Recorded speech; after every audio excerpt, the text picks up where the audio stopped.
Panitia khusus merevisi judul Raperda pemberian insentif (WAN) atau pemberian kemudahan investasi kepada masyarakat (WAN) atau investor setelah melakukan pembahasan bersama instansi terkait jelang tengah hari Senin 3 Februari 2025. Pembahasan Raperda ini akan terus mencari masukan dari berbagai kalangan hingga bisa diterapkan sesuai keinginan untuk menarik lebih banyak lagi investasi ke Kota Seribu Sungai ini.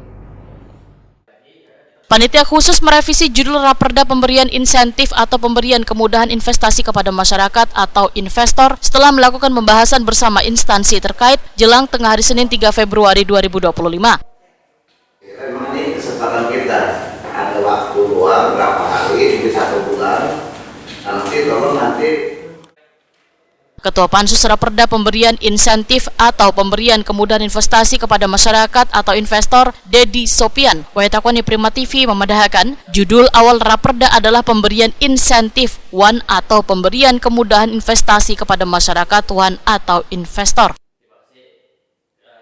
Politisi Partai Kebangkitan Bangsa ini pun menyatakan setelah melakukan kunjungan studi komparasi WAN mendapat arahan Kementerian Investasi WAN Hilirisasi, Badan Koordinasi Penanaman Modal Republik Indonesia, maka judulnya pun direvisi. Termasuk setelah panitia khusus melakukan studi banding ke Pemko Depok. Sebelumnya pemberian insentif dan atau pemberian kemudahan investasi kepada masyarakat dan atau investor. Nah, itu definisi yang mungkin menjadi sedikit catatan di kementerian bahwa kemudahan investasi yang insentif itu maksudnya berbentuk kebijakan, nah, tidak berbentuk dalam hal mungkin nominal angka-angka gitu. Pada intinya seperti itu. Jadi dengan perubahan judul itu isinya juga menyesuaikan, pasal-pasalnya juga menyesuaikan. Itu aja sebenarnya rapat yang kedua hari ini. Tapi cuma sebutannya. Sebutannya yang mau diganti ini. Iya, judulnya berubah.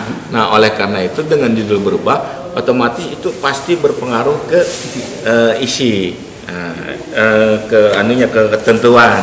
Nah, itu pasti ada perubahan di situ menyesuaikan dengan judul yang ada. Dedi Sopian menyatakan pembahasan Raperda ini akan terus mencari masukan dari berbagai kalangan hingga nantinya bisa diterapkan sesuai keinginan untuk menarik lebih banyak lagi investasi ke Kota Seribu Sungai ini.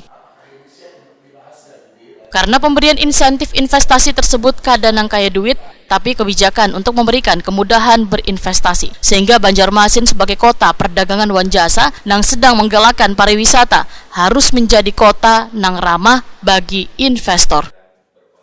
Jadi bentuknya itu insentif itu kemudahan-kemudahan, syarat-syarat dan lain-lainnya, bukan berbentuk nominal angka-angka gitu.